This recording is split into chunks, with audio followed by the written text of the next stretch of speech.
Hey everybody, welcome to AV Career Masterminds. I am so excited to be sitting here at InfoComm.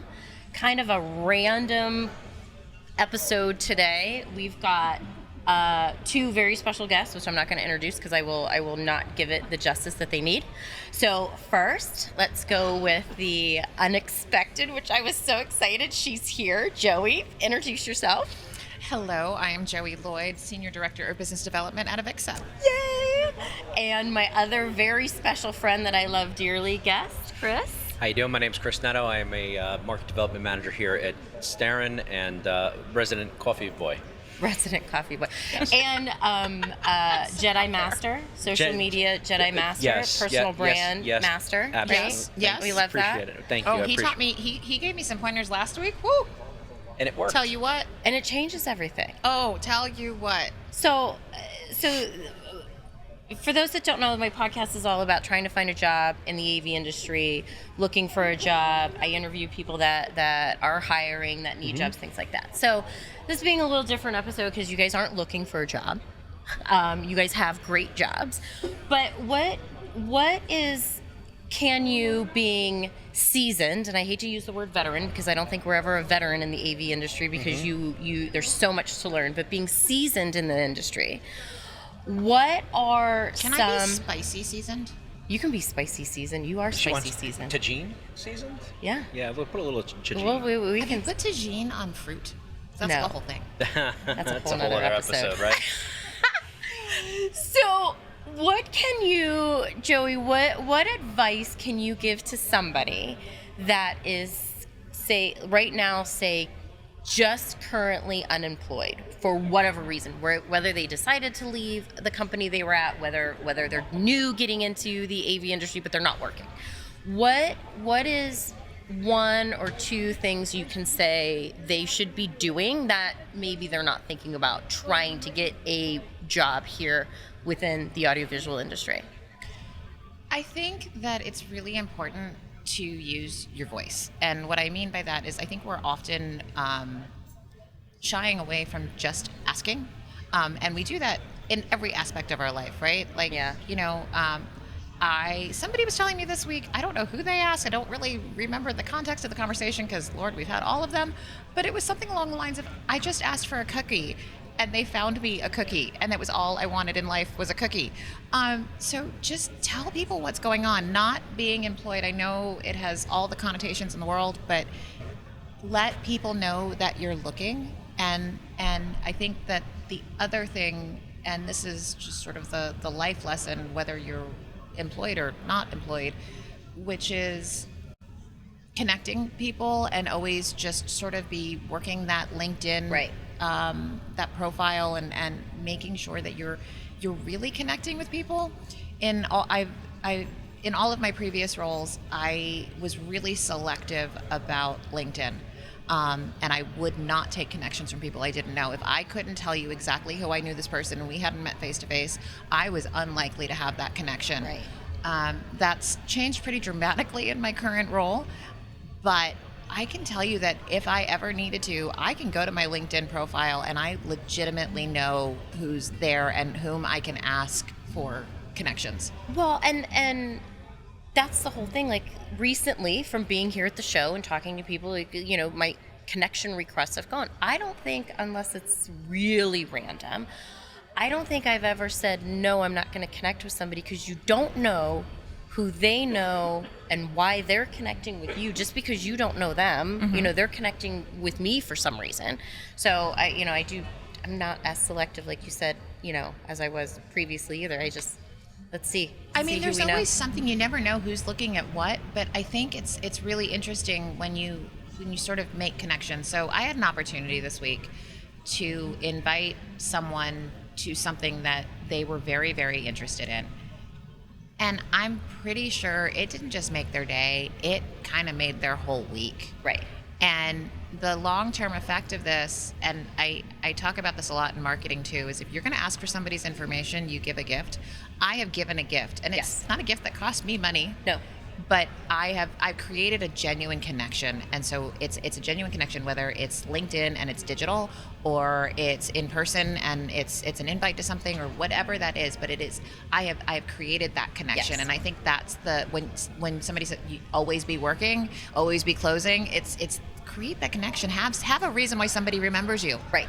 Well, and understanding that, going back to the connecting, that's what I love about you, Chris, is regardless, people want to know you. We experienced it the other day standing out in the hallway, and we were just chit-chatting. I don't even know if we were trying to figure out if we were, going to get something to eat or getting something to drink, and somebody came over. Oh, I'm sorry, Chris, I wanted to introduce you. I wanted to meet you. I wanted to say hello. You've got that network. So how can you, somebody that's not utilizing the network, which I wasn't utilizing Twitter, and you taught me how to use that, which I did listen. I listened, right? That's all you have to do is listen. So how can you help somebody say, how important is that social media aspect of it, since you are so prevalent there? So everything I've ever done on social media has been a direct result of an article that I wrote. Ironically, as we speak today on it, I had lost my job. And when I lost my job, I posted that I'd lost my job, but that I had a new job, which led me to being found by a magazine editor who asked me to write the story of how I found a job in a bad economy. And I said I use social media. And without going into that launched my social media stuff, because once and I wasn't aware of this, but a friend of mine reached out and said, hey, you got 2 articles now published. You're a published writer. Oh, I said, wow, that sounds fancy. And they're like, yeah, you get on Twitter because people want to talk to the person who wrote it. I said, people want to talk to like Stephen King, who writes books, but why me? Well, you're providing information, and they want to know. And so I signed up for Twitter, and one thing led to another. Next thing you know, I'm here 13 years later. My brand has been built quietly, not really, I wouldn't say quietly, but consistently over a 13-year period, right? I was nobody in the sense that I was just a technician making the way, right? But I needed a differentiator. I didn't seek social media to separate myself, but that's what it did. I became good at what I do on social, enough that people want to hear me talk about it. And that was the difference, is that when people started asking me how you do it and how I did it, and I'm like, I just post every day, right? Which I have learned. Has he taught you how to post every day on Twitter, Joey? So it's not that I don't know how to post every day. It's what she posts every day. And the strategic part of it. So we may or may not know that Joé Lloyd used to head up communications. So Joé Lloyd had a lot of social media experience. When Joé Lloyd gave away social media, she kicked it to the curb. For a long minute. So no, I've made a very conscious effort that I wanted to really get going again on LinkedIn. And I've been ignoring X for a little bit. I go on from time to time. I post a little thing. I've got this Instagram thing going, which I started off just being a stalker on Instagram and never posting, and then all of a sudden I kind of started posting, and I never made it private. So now I've got this public-facing Instagram that I don't know if I want to have that. I don't know, because that's kind of like my fun place. But LinkedIn is my workplace, and so is Twitter or X. But I made this conscious effort, and so for me, it's been once a week, and it's been targeted toward what do I do and why do I want to use LinkedIn. And Chris and I actually go back and forth, because he's like, hey, you should post this, and I'm like, that's not my brand. That's not actually the thing that I want to talk about. That's not why I'm using it. Well, and that's important. The brand is important. Yeah, and I appreciate everything about the brand. I don't really want to be famous. It's not about a brand. For me. I want to increase my opportunity to have people really connect with me on that genuine level. And so when I post, I'm posting about trying to find unique ways to not say, hi, I sell a thing. Please contact me today. I want it to be like, look at this really cool thing. Don't you want to be part of it? I'm a funny, kitschy kind of lady, so I want my post to be kind of funny, kitschy, and give me some information. You also have to show your personality, I think, too. You can't just always be. Correct. this is now nobody, we don't, it could be all rainbows and unicorns posting, and then, everything on the back end might be a complete mess. That's totally fine, because that's sometimes how it is with me. But what you're posting should, yes, be relevant to what you enjoy, what your brand is, but also who you are as a person. Right? That's where I think Twitter is beneficial. If you hate what you're doing, then you're not doing it right. No. You have to be happy with it, right?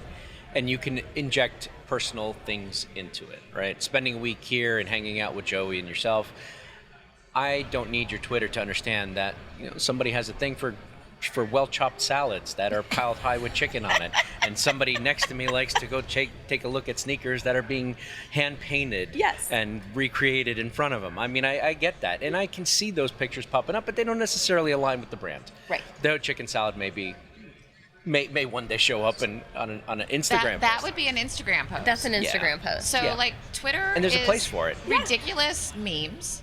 Yes. Instagram are pretty pictures, except for there was one this week that was not a pretty picture, but the person I was posting with didn't have all the other socials, and I'm like, okay, yes, use this okay, one. we're doing this one. And LinkedIn is where I want to do business. Yeah. Yeah. So, what else can we give to those professionals that may be here at InfoComm, and they're currently with an employer, but they might not be happy, or they want to change because they might be at the shelf? What advice can you guys provide to them on it's okay to do that? Because it is okay. You need to be able to do what's great for you. So what can you say to them, for those that might be looking to change but don't really want to know that they're looking to change? What you're talking about is not taboo. It is it's always been there, right? Even in days before digital. Honestly, you always have to be aware of your surroundings. Like, you don't know how the market may change, and the market is volatile. Right. Today it's hot, tomorrow it'll be cold. No matter what you get, no matter what happens, you have to take care of yourself, right? You have all these different things going on in the world, and you can't control them. So one thing you can't control is how you're seen, how you're heard, how your things are done. Right. And your brand is you. Pick a couple things. Something that I would say on LinkedIn that's very easy to do is keep your information current, up to date. Use the QR code that's hidden in the drop-down menu. Hit that the is three hidden, by the way. Yep, it is hidden, but if you go drop down the three buttons, you have a LinkedIn QR code that you are absolutely use as your business card. So if you're currently out of work, don't spend the money on the business cards. You have those QR codes right there. Right. Use them. Automatic connection. Second thing you want to do on LinkedIn, really quickly, easy one, take a new headshot. I don't want to see your high school picture. I think it's great that you played on the hockey team, but it's over. It's let's get professional. And a professional shot has changed, believe it or not, from being a suit and tie picture to you can just be in a black and white t-shirt. Right. I speak from experience on that. But update your picture, keep your information current, use the QR code, and the other part about it is don't be afraid to make a connection, because today that person may be the person you're talking to and a competitor. Tomorrow he may be your customer. The next day you may be his coworker. Right. There is nothing wrong with that, and to be honest with you, your employer is worried about trade secrets, not about who you know. Right. Right? And I can tell you that at times I feel like I'm employed because of some of the people that I know. And if I was to stop the day I got hired getting to know people, I wouldn't have known you, I wouldn't have known you, and I wouldn't have known half the people in here, because every day is a networking day. Well, and that's the one thing I do love about this industry is it's small enough that you get to know everybody, and it's a family. It's a big family. So guys, thank you for your time. Quick episode here. So how can everybody find you? Joey, if everybody wants to, we've kind of talked about it already, but where can they find you on the soch? You can find me at Joe Lloyd pretty much everywhere, and if you actually want to chat with me about some other stuff, hit me up, jlloyd at avixa.org. Awesome. Chris, how can they find you? Well, first I have to big shout out to whoever keeps sending me memes about chickens and ducks. I don't know what the heck that kind of foul humor I get sent to my DM. That thanks to whoever's sending me that. So welcome to the social media world. You can find me at Chris_Neto on X or Twitter. On LinkedIn, you can find me as Christopher Neto CTS. CTS, obviously, because I'm proud of the last 3 letters, and it separates me from the other Christopher Neto, Australian guitar player. Oh, okay. Yes. Interesting. Yes. I did not know that. I got one more LinkedIn thing. Yeah. Change your URL. Don't let it be the long string of numbers. Yeah, just change it to Chris Neto or to I don't know how to don't do use my that. name. Yeah, you can do that. Yeah, it's a thing. Okay, It's we're gonna have LinkedIn to dash post- in under like LinkedIn backslash in backslash mine's Christopher Neto. Okay. It works. Do that. We're gonna have to look at that. It Yes. becomes your We'll- website and use it as a home base for everything else. It that will. you do social. We will post that. I will put that on my LinkedIn channel how to do that, and on my Twitter, quick Twitter, we'll make sure you guys know how to do that. But sorry, Chris. That's it. I'm done. That's it. You're good. That's it. All right, guys. Thank you for joining us. I really appreciate you both doing this with me. And guys, remember, we are all more than words on a resume. The network for the AV industry. What are you listening to? This This is AV. This is AV Nation. This is AV Nation.